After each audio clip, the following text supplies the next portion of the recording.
ከፍተኛ የደህንነት ሹሙ ከስልጣን ተባረሩ። ኮሎኔሉ ባለፉት ወራት የቁም እስረኛ መሆናቸው ሲዘገብ የነበረ ሲሆን በዛሬው ዕለት ግን ከስልጣን መሰናበታቸውን የሚገልጽ ይፋዊ መረጃ ወጥቷል። ከዘመነ ካሴ ጋር በነበራቸው ጥብቅ ቁርኝት እንዲሁም በህገወጥ የወርቅ ንግድ የሚታወቁት የደህንነት ሹሙ ኮሎኔል ከስልጣን የተነሱበት ምክንያት ለፌዴራል መንግስት መረጃ አሾልኳል በሚል ነው። ታደምጡታላችሁ።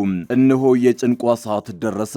ውጥረቱ አይሎ ሊገነፍል ነው። ቆንጭራና ባህላዊ የጦር መሳሪያ የያዙ ሰልፈኞች ዋና ዋና አውራ ጎዳናዎችን አጥለቅልቀውታል። ኢትዮጵያውያን ጭንቅ ውስጥ ገብተዋል። ጠቅላይ ሚኒስትር አብይ አህመድ ምንም ባለማድረጋቸው አዝነናል ያሉ ኢትዮጵያውያን በስጋት ተውጠዋል። ከፍተኛ ቁጥር ያለው የጦር ሰራዊትም መሰማራቱ ታውቋል። አሁናዊውን መረጃ ታደምጡታላችሁ። የኢትዮጵያን መንግስት ለመክሰስ ተዘጋጅተው የነበሩ አበዳሪዎች ከመንግስት ጋር ተስማሙ። የኢትዮጵያ መንግስትና ባለ 1 ቢሊዮን ዶላሩን የሀገሪቱን ዩሮ ቦንድ የገዙት ባለሀብቶች ባለፈው ሰኔ ላይ ያደረጉት ንግግር ያለ ስምምነት ተጠናቆ ነበር። አሁን ላይ ከስምምነት የተደረሰበት ሰነድ ለአበዳሪዎቹ ጥሩ ዕድል ነው ተብሏል። እናስደምጣችኋለን። አክብሮታዊ ሰላምታችን በያላችሁበት የዓለም ዳርቻ የደረሳችሁ የተወደዳችሁ የአንድ አፍታ ሚዲያ ቤተሰቦች ከአንድ አፍታ ለአሁኑ መደመጥ አለባቸው ያላቸውን ዜናዎች ወደ እናንተ የምናደርስበት ሰዓት ላይ ተገኝተናል። አብራችሁን ትቆዩ ዘንድ ግብዣችን ነው።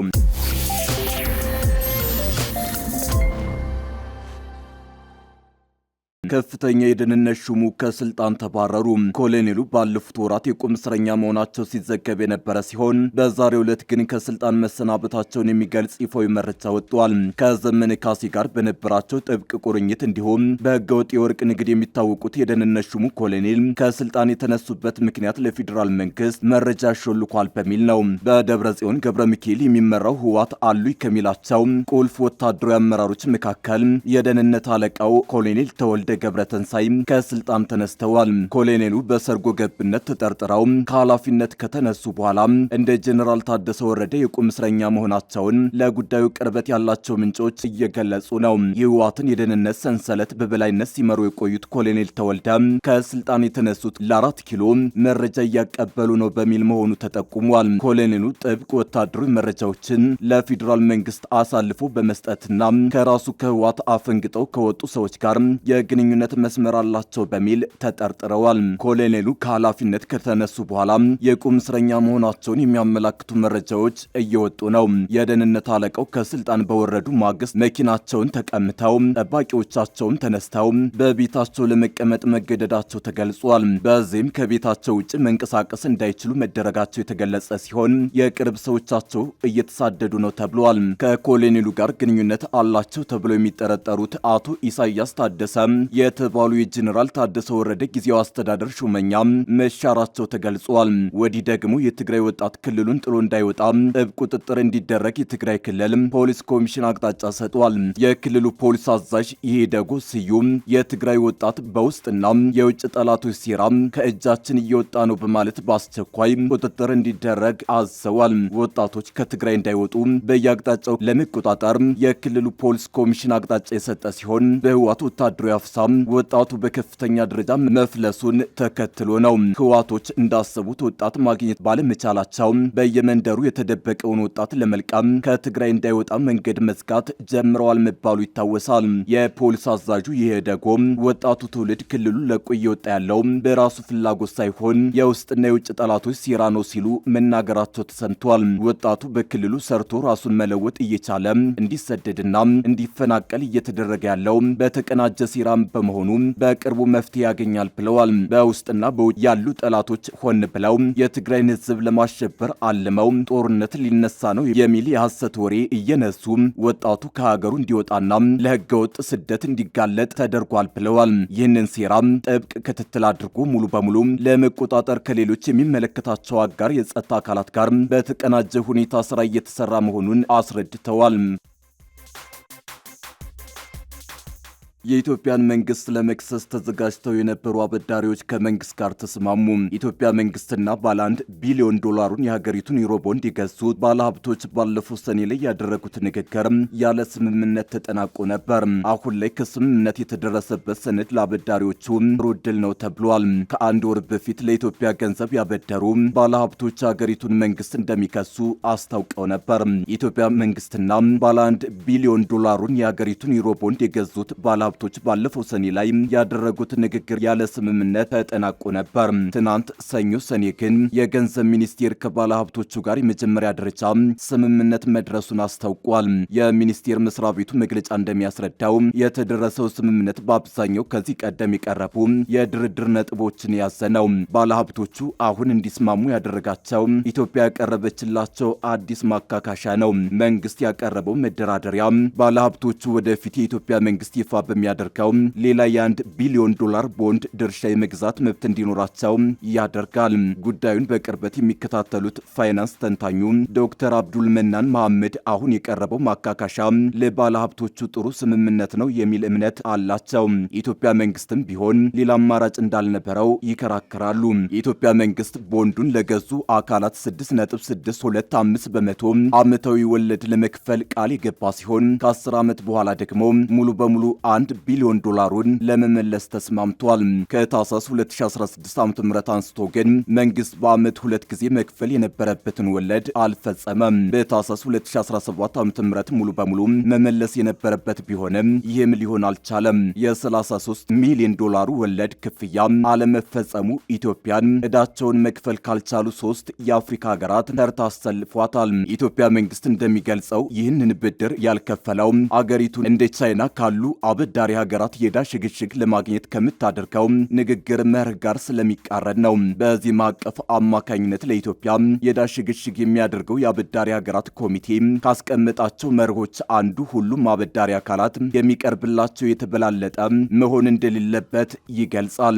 ከአበዳሪዎቹ ጋር በሚኖረው ግንኙነት ወጥነትና እኩልነትን ማረጋገጥ እንደሚያስፈልገው የሚገልጸው የፌዴራል መንግስትም የዩሮ ቦንዱን ክፍያ በስምምነቱ መሰረት መፈጸም እፎይታ እንዲሰጡ ከተጠየቁ ሌሎች የውጭ አበዳሪዎች ጋር የሚደረገውን ውይይት አደጋ ላይ ይጥለዋል የሚል ስጋቱን ከዚህ ቀደም ገልጿል። የፋይናንስ ተንታኙ ዶክተር አብዱል መናን እንደሚያስረዱት አበዳሪ ሀገራትና ቦንዱን በገዙ ባለሀብቶች ለኢትዮጵያ ብድር የሰጡበት ምክንያት በመሰረታዊነት የተለያየ መሆኑ ይህንን መርህ ተግባራዊ ማድረግ አስቸጋሪ ሆኗል።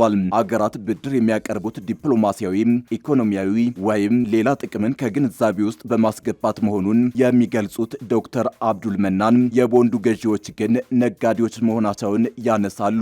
የኢትዮጵያ መንግስትና የቦንዱን ገዢዎች የወከለው ኮሚቴ በዚህ ዓመት ታህሳስ ላይ ከስምምነት ላይ ደርሰው ነበር። ይሁን እንጂ ለኢትዮጵያ የብድር ሽግሽግ የሚያደርጉ አበዳሪ ሀገራት ከቦንዱ ገዢዎች ጋር የተደረሰው ስምምነት የተመጣጣኝነት መርህን በበቂ እንደማያሟላ በመግለጽ ውድቅ አድርጎታል። በዚህም የተነሳ የኢትዮጵያ መንግስትና የግል አበዳሪዎቹ በድጋሚ ለድርድር ለመቀመጥ ተገደዋል። ባለሀብቶቹ ባለፈው ሰኔ ላይ በተደረገው ድርድር የኢትዮጵያ መንግስት ያቀረበውን እቅድ ውድቅ አድርገዋል። 45 በመቶ የቦንዱን ገዢዎች የሚወክለው ኮሚቴ የኢትዮጵያን መንግስት በፍርድ ቤት ለማቆም የዛተው በዚህ ጊዜ ነው። የደቡብ አፍሪካ ጸረ ስደተኛ ቡድኖች ህገወጥ የተባሉ የውጭ ሀገር ዜጎች ከደቡብ አፍሪካ ለቀው እንዲወጡ ያስቀመጡት የጊዜ ገደብ ማብቃቱን ተከትሎ በተለያዩ የሀገሪቱ ከተሞች ከፍተኛ ውጥረት ነግሷል። የተቃውሞ ሰልፉ ወደ ከፋ ሁከትና ብጥብጥ ያመራል የሚለው ስጋት በሰፊው በማንሻበቡ በሀገሪቱ ያሉ ሰራተኞች ወደ ስራ ከመሄድ ተቆጥበዋል። የንግድ ሱቆች ተዘግተዋል። እንዲሁም የህዝብ ትራንስፖርት አገልግሎቶች ተቋርጠዋል። በደርባንና በጆሃንስበርግ መሃል የሚገኙ አብዛኞቹ ሱቆችና የንግድ ተቋማት የዝርፊያ ስጋት ስላለባቸው ተዘግተዋል። ሰራተኞችና ጉዳይ ያለባቸው ተጓዦችም በቤታቸው ለመቆየት መርጠዋል። በደርባን ከተማም የዙሉ ባህላዊ አልባሳትን የለበሱ ዱላና ጋሻ የያዙ አነስተኛ የሰልፈኞች ቡድኖች በአንድ ፓርክ ውስጥ ተሰባስበው አባ ሃምቤ ይሄዱ ወይም ልቀቁ የሚሉ መፈክሮችን እያዜሙ ይገኛሉ። የደቡብ አፍሪካ የጸጥታ ኃይሎች ሰልፈኞችን በቅርበት እየተከታተሉ ነው። ይህ የጊዜ ገደብ ካለፉት ሳምንታት ጀምሮ በፈጠረው ፍርሃት ምክንያት በሺዎች የሚቆጠሩ የውጭ ሀገር ዜጎች ወደ ሀገራቸው ለመመለስ ቆንስላዎችን እንዲሁም ጊዜያዊ መጠለያዎችን እያጨናነቁ ይገኛሉ። ባለፉት ሳምንታት በተቀሰቀሰው የጸረ ስደተኛ ጥቃት የሰዎች ሕይወት መጥፋቱን ስጋቱን ይበልጥ አባብሶታል። የደቡብ አፍሪካ መንግስት ሊፈጠር የሚችል ሁከትን ለመከላከል ተጨማሪ የፖሊስ ኃይል ያሰማራ ሲሆን ወታደራዊ ኃይሉንም በተጠንቀቅ አቁሟል። ተቃውሞ ሊካሄድ ከታቀደባቸው ከተሞች አንዷ የሆነችው ጆሃንስ ጆሃንስበርግ ባልተለመደ ሁኔታ ጸጥታ ነግሶባታል። ሰልፉ በሚካሄድባቸው ጎዳናዎች የሚገኙ መደብሮች ተዘግተዋል። የፖሊስ አባላት በከተማዋ ዋና ዋና መንገዶች ላይ ይታያሉ። ጆሃንስበርግ ውስጥ ከሚገኙ ትልቅ ስፍራዎች አንዱ በሆነው ሶዌቶ ውስጥ የውጭ ሀገር ዜጋን መደብር ዘርፈዋል የተባሉ 5 ሰዎች በቁጥጥር ስር እንደዋሉ ፖሊስ አስታውቋል። ኳዙሉ ናታል ግዛት ውስጥ ደግሞ ሱቅ ሰብረው በመግባት የተወነጀሉ 5 ሰዎች ታስረዋል። የግዛቱ ዋና ከተማ በሆነችው ደርባን ውስጥ በርካታ የንግድ ማዕከላት ተዘግተዋል። ፕሬዝዳንት ሲሪል ራማፎሳ ሕግ የሚጥሱ አካላት ላይ ጥብቅ እርምጃ እንደሚወሰድ አስጠንቅቀዋል። ይፋዊ ቁጥሮች እንደሚያሳዩት ደቡብ አፍሪካ ውስጥ ከ3 ሚሊዮን በላይ ሕጋዊ ሰነድ የሌላቸው የውጭ ሀገር ዜጎች አሉ። ስደተኞች ላይ ተቃውሞ ያነሱ አካላት ባስቀመጡት ቀነ ገደብ ምክንያት ለደህንነታቸው የሰጉ በሺዎች የሚቆጠሩ ስደተኞች በጊዜያዊ መጠለያዎች ለመመዝገብ እየተጠባበቁ ነው። ትላልቅ ሰልፎች በተካሄዱባት ደርባን ከተማ የሚገኙና የማላዊ ዜጎችን መጠለያ የሆኑ ነጭ ድንኳን መጠለያዎች እየፈረሱ ናቸው። ባለስልጣናቱ ጊዜያዊ መጠለያዎቹን ለማጽዳት የሚያደርጉትን ጥረት እያፋጠኑ ነው። ደማቅ ቀለሞች ያሉት የባህላዊ ልብሶችን ያደረጉ የማላዊ ዜጎች ወደ ሀገራቸው የሚመልሳቸውን አውቶቡስ በሰልፍ ሲጠብቁ ታይተዋል። በዛሬው ዕለት በደርባን ጆሃንስበርግና ሌሎች ከተሞች ለሚደረጉ ጸረ ስደተኞች ሰልፎች ፍቃድ ተሰጥቷል። በሰልፉ ላይ ምንም አይነት የኃይል እርምጃ እንዳይኖር ለአዘጋጆቹ ማስጠንቀቂያ የሰጡት የሀገሪቱ ባለስልጣናት ሊኖር ለሚችል ማንኛውም ሁከት ዝግጁ መሆናቸውንም ገልጸዋል። ባህላዊ መሳሪያዎችን መያዝ የተፈቀደ እንዳልሆነ ፖሊስ ቢያስታውቅም ይህ ሁኔታ በሰልፈኞቹና በፖሊስ መካከል ውጥረት እንዳይፈጠር ተሰግቷል። ምክንያቱም ተቃውሞ ላይ የሚሳተፉ የዙሉ ጎሳ አባላት ወደ ሰልፎች ሲሄዱ ጋሻ፣ ጅራፍና ዱላ የመያዝ ልምድ አላቸው።